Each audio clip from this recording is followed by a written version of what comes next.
Bonjour, nous sommes samedi le 11 décembre, alors bienvenue dans le clin d'œil de la semaine. Alors, qu'est-ce qui a retenu notre attention cette semaine? C'est le Bitcoin qui a rebondi et par la suite, on va voir le TSX a fait des ajouts et des retraits aussi au niveau de son indice. On va regarder aussi en même temps les résultats financiers qui vont être sortis cette semaine et en même temps, on va parler de la semaine des trois sorcières. Alors, on regarde le Bitcoin.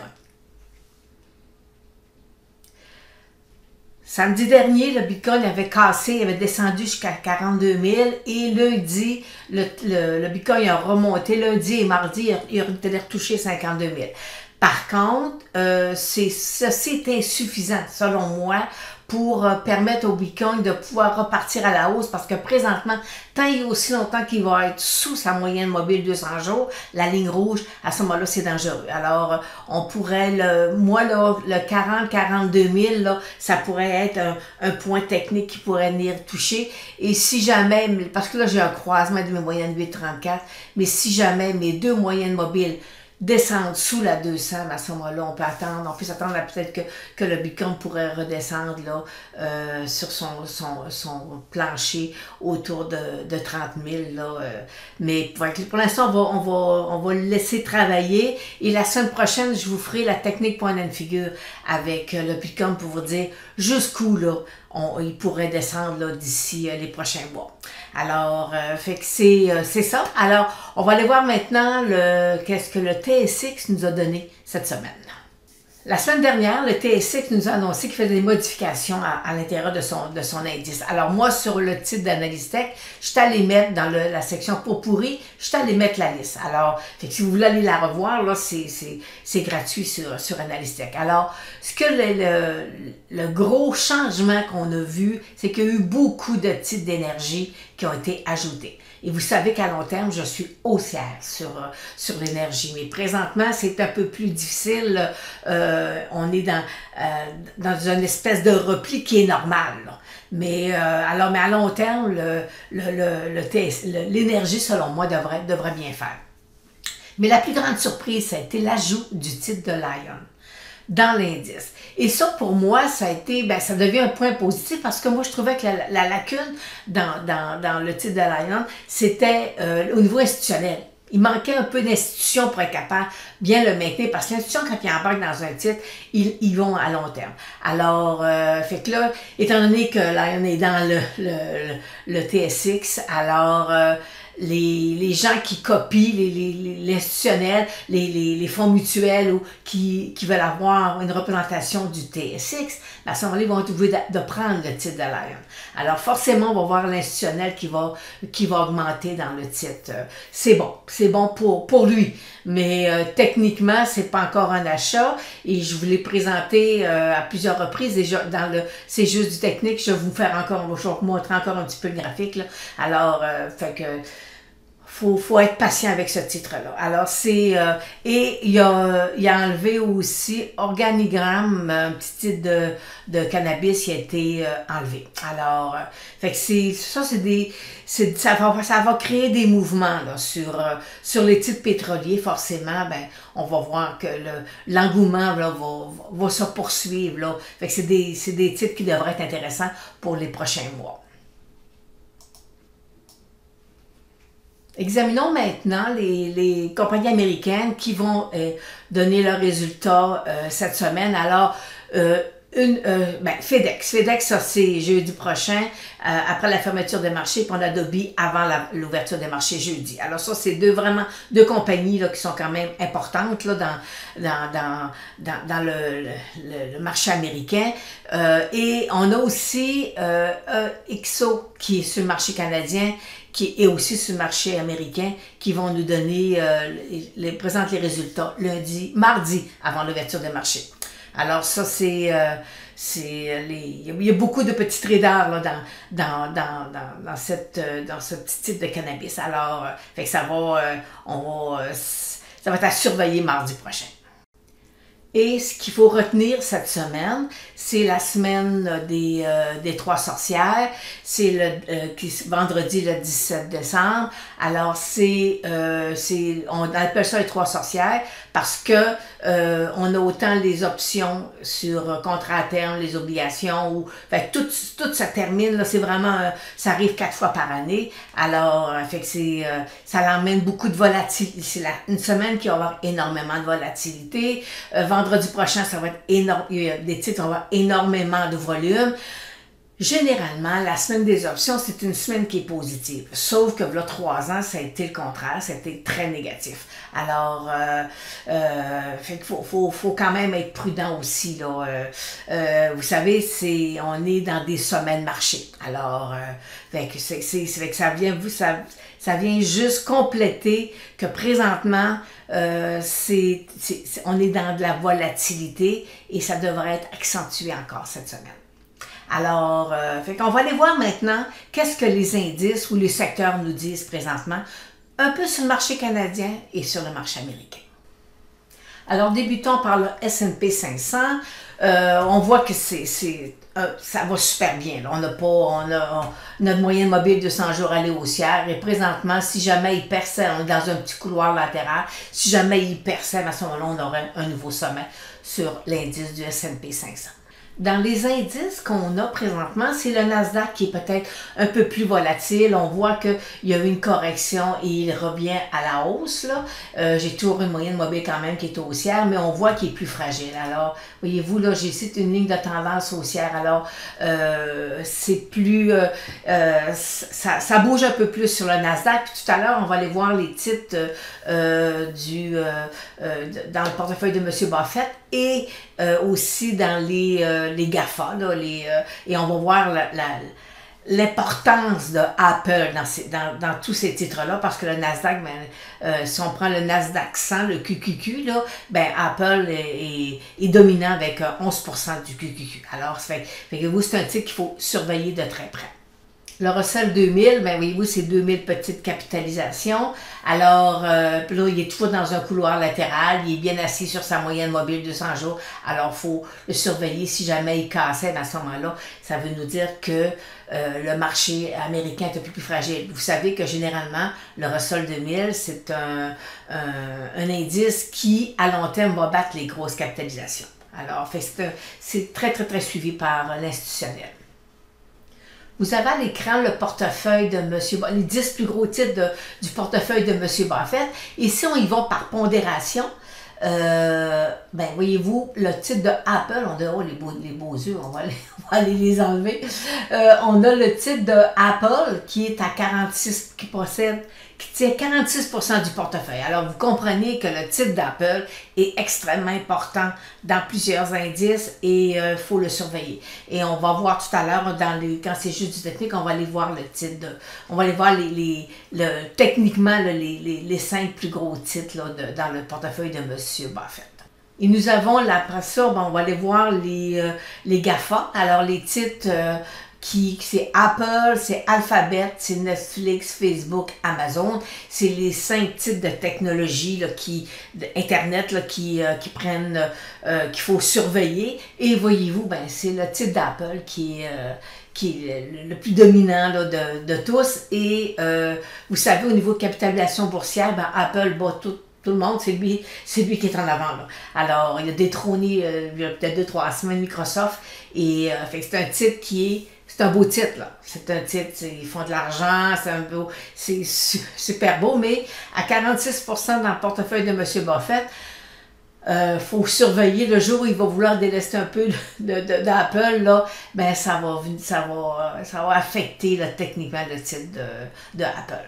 Alors, fait que là, on va aller voir, on va aller faire, on va aller dans la section, c'est juste du technique, et là, on va aller voir techniquement Apple et compagnie avec peut-être des cibles intéressantes là, pour certains d'entre vous. Alors, débutons dans la section c'est juste du technique. On va revenir avec 3 titres qu'on suit presque à chaque semaine. Alors, on a Zoom qui, voyez-vous, qui a touché la semaine passée 177 $. C'est il a fait 175, je pense que c'est lundi. Et voyez-vous, c'est un titre moyenne mobile 200 jours, 8,34 croisé à la baisse. Alors, présentement, c'est un type à éviter, peut-être pour les traders qui veulent faire des petits mouvements, mais à long terme, pour l'instant, techniquement, c'est pas un achat. Tesla est sorti hors de son triangle et voyez-vous, on a une chandelle de décision. Généralement, il devrait poursuivre, venir fermer son 910 $, là, le gap qui nous avait fait. Alors, il est en tendance présentement, ce qu'on peut dire baissière. Tout à l'heure, je vous mentionnais que l'Ariane avait été ajouté dans l'indice du TSX. Alors, et voyez-vous, bon, ça lui a donné un peu de pushing parce qu'il avait quand même descendu à 9,10 $. C'était bas, ça, 9,10 $. Et là, et voyez-vous, cette semaine, il a monté jusqu'à 11,61 $. Alors, fait que là, il remonte. Et là, il faut qu'il s'accumule ici, puis que mes croisements de mes moyennes mobiles l'emmènent, puis qu'il traverse sa moyenne mobile 200 jours. C'est ça qu'il doit faire. Puis il faut que mes indicateurs viennent aussi. Mais aussi, mon critère, je dois avoir du volume. Alors, pour l'instant, il faut le surveiller techniquement, puis peut-être qu'après ça, on va voir arriver que le fondamental, là, dans quelques mois, va s'améliorer. Alors, mais pour l'instant, aujourd'hui, au moment où on se parle, c'est pas un achat sur le titre de l'Ariane. Alors, examinons le titre de Apple, qui est le titre américain. Voyez-vous, c'est une belle... regardez le volume, c'est phénoménal. C'est un très beau titre, des bons revenus. On n'a pas... Selon moi, c'est un des beaux titres américains. Alors, il faut... Puis que là, voyez-vous, il nous a fait un nouveau sommet à 179,63. Alors, pour l'instant, c'est moyenne mobile 200 jours, elle est haussière. Le titre pourrait se replier un petit peu avant de poursuivre. Alors, vous comprenez que si vous voulez vérifier comment le marché américain se comporte, c'est le titre de Apple qu'il faut examiner sérieusement. Si on examine les GAFA, Amazon, voyez-vous, moyenne mobile 200 jours, elle est là, à 33 000. Je vais vous dire que je suis pas aussi... J'ai une cible baissière sur le titre d'Amazon, techniquement, avec la technique point de figure. Alors, il est sorti hors de son triangle ici. Il nous a fait un nouveau sommet qui n'invalide pas, par contre, ma cible. Et, voyez-vous, il corrige, il revient. Alors, il faut vérifier, là, est-ce qu'il va percer sa moyenne mobile de 100 jours? Ça pourrait devenir un peu plus douloureux là, pour le titre d'Amazon si jamais il perçait sa moyenne mobile de 100 jours. Facebook, ce qu'on appelle Meta plateforme maintenant, voyez-vous, c'est plus difficile. Alors lui, on a une belle moyenne mobile 200 jours qui est plate. Il l'avait percé, il est revenu. Alors, il faut surveiller si jamais il cassait sa moyenne mobile 200 jours. À ce moment-là, il pourrait revenir sous 300 $, mais j'ai quand même une bonne zone de support autour de 275. Netflix est un peu sur faiblesse aussi. Vous voyez, moyenne mobile 8,34 qui sont croisées. Ici, j'ai un beau support autour de 600. Ma moyenne mobile de 100 jours qui commence à s'aplatir. Alors, je ne suis pas tellement haussière présentement sur le titre, avec une bonne zone de support autour de 500. Alors, on surveille si jamais il cassait le 600. Ça, c'est sa moyenne mobile. Fait que voyez-vous, c'est présentement, c'est un titre qui est sur faiblesse pour l'instant. Alors, moi, je pense qu'on devrait, là, pendant les prochaines semaines, voir Netflix, peut-être un peu, prendre un peu de recul. Et il y a beaucoup de titres là, qui ont bien fait durant la pandémie, mais à ce moment-là, présentement, ils sont en train un peu de revenir là, à des niveaux plus acceptables, disons. Alphabet. Très beau graphique moyenne mobile 200 jours. Alors, de temps en temps, on a des petits replis qui sont normaux. Et présentement, voyez-vous, on est dans un petit couloir haussier.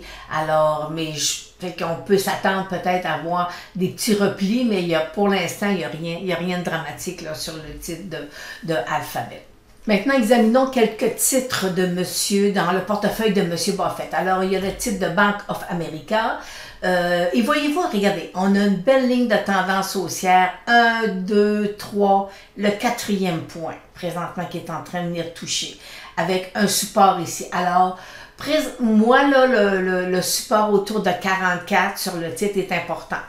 Et si jamais il cassait, à ce moment-là, le titre pourrait se replier, là, venir tester sa moyenne mobile de 100 jours. Alors, c'est un titre qu'il faut surveiller.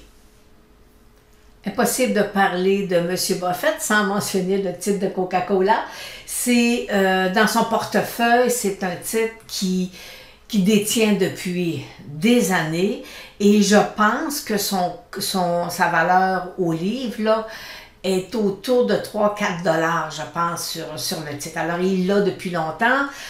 Présentement, voyez-vous, Coca-Cola lui verse un dividende de 3 points quelque chose par année. Alors, fait qu'on comprend que présentement, si son cas est autour de 4 piastres puis qu'il reçoit presque 2 $ ou 1,80 $ de dividendes par année, ben vous savez que c'est super intéressant pour lui, fait qu'il va le conserver. Alors, c'est un super beau titre. Présentement, voyez-vous, il se promène entre la moyenne mobile de 200 jours. Alors, il y a eu une petite faiblesse, mais il est sur un support il est touché, c'est là un support à 52. Fait que pour l'instant, c'est un titre... c'est un titre à long terme que M. Buffett détient à long terme et c'est pas un titre que les traders sont dedans, ok? Parce que c'est un titre qui ne fluctue pas énormément là, dans le temps. Alors, mais c'est un beau titre à avoir, sauf que les gens qui achètent présentement, mais ils payent 56 $. Il a terminé à 56,28 $. Alors, il n'y a pas les mêmes rendements que M. Buffett a dans le temps, là, mais c'est un beau titre. Mais c'est pas nécessairement le meilleur titre à avoir dans son portefeuille. Un des derniers titres que M. Buffett a fait l'ajout dans son portefeuille, c'est lorsqu'il y a eu fusion de Kraft et Heinz. Et on voit que ça n'a pas bien été, cette fusion-là. Le titre a été mis autour de 85, après ça, il a descendu à 20 $. Alors, et là, présentement, voyez-vous, il monte, il est dans un petit couloir ici. Il est sous sa moyenne mobile. Je vais vous agrandir le graphique. Il est sous sa moyenne mobile 200 jours. Alors, pour l'instant, est-ce que techniquement c'est un achat? Non. Mais par contre, voyez-vous, à long terme, là, ça n'a pas été ça n'a